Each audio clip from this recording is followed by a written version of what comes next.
moving on to the next game, potentially the second best coach in college football now. My next point after is Kurt Cignetti and Indiana deserve all the respect coming to them because hand up, I completely doubted you guys. I want to apologize to IU and their fan base for picking Alabama. I could not have been more wrong. 38-3. This game was one-sided the entire way. Alabama was never really in it. And then Ty Simpson had cracked rib injury in the second quarter, tried coming back in the second half, could not get it done. Austin Mack came in, showed a little promise on their first drive. He actually led Bama's only field goal drive of the game. But yeah, I want to give Kurt Cignetti his flowers, which I know he won't want those until he wins the national championship. If they do that in the next month or so, they took it to him, man. They took it to the Crimson Tide. They flipped college football on its head, and they showed that they are the top program right now. And Fernando Mendoza is playing like the Heisman. He does not miss, and he did not miss many throws, if any throws in this game. It's always good when you have, you're having a good game as a quarterback when you have more touchdown passes than incompletions. And that's what Mendoza had in this game with 3 touchdown passes to only 2 incompletions. 14 of 16, 192, so averaging 12 yards per pass. Did not need to do much. I don't even think Fernando played the final quarter. I think that was his brother in Alberto as the backup quarterback for Indiana. Alberto didn't attempt to pass, but I know he was in for a few run plays at the end. Mendoza was great with his legs again, man. I mean, I mentioned that on last week's episode about how an underrated skill of his is his ability to pick up first downs with his legs and ultimately extend the play. We're not talking like, Lamar Jackson running ability, but his ability to get 4 or 5 yards to stretch the defense and really move the chains. Not all quarterbacks have that and can say that. So really impressed me about what Mendoza is able to do. Just they know how to beat you, man. Every time you think they're out, like they had multiple 3rd and longs, and just their receivers were able to get open. Elijah Surratt and Omar Cooper are 2 NFL receivers. That catch by, so is Becker too. I mean, Charlie Becker is one as well. That touchdown catch by him in the second quarter was just remarkable. What a catch. And Alabama just could not get anything going. We talked about the ground game, about how they needed that to be a factor. It was not at all.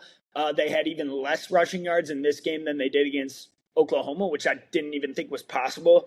They had 27 rushing yards against Oklahoma, and they had 23 rushing yards yesterday against Indiana. So not surprising because Indiana's defensive line is as good as it gets and one of the best run defenses in the country. So even with an injury of Stephen Daly, their top defensive lineman out, Michael Kamara actually had his 2nd sack of the season yesterday, which I think was a huge win for Indiana because he was one of their best pass rushers a season ago, had over 10 sacks, I believe, in 2024, and he struggled to recreate that production in 2025.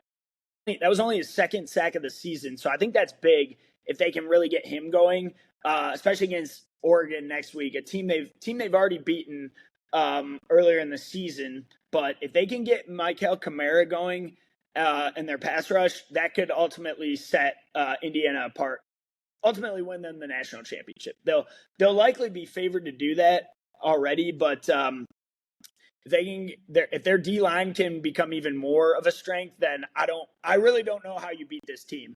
Max Chadwick said it on our preview episode of they don't have a weakness. He's exactly right. I'm not sure what this true weakness is on the Indiana roster, if they have one at all. So a team is going to have to find one if they do and try to exploit it. And if there's any coach that can do it, it's Dan Lanning, especially getting a team 2nd time around because they played in October. Oregon lost that game 20-30 at home, but that's going to be a fantastic rematch. I know I can't wait for it. We'll obviously preview that game next week. IU just doubled their yard total, 407 to 193. Doubled their first downs, 22 first downs to 11. No turnovers for IU.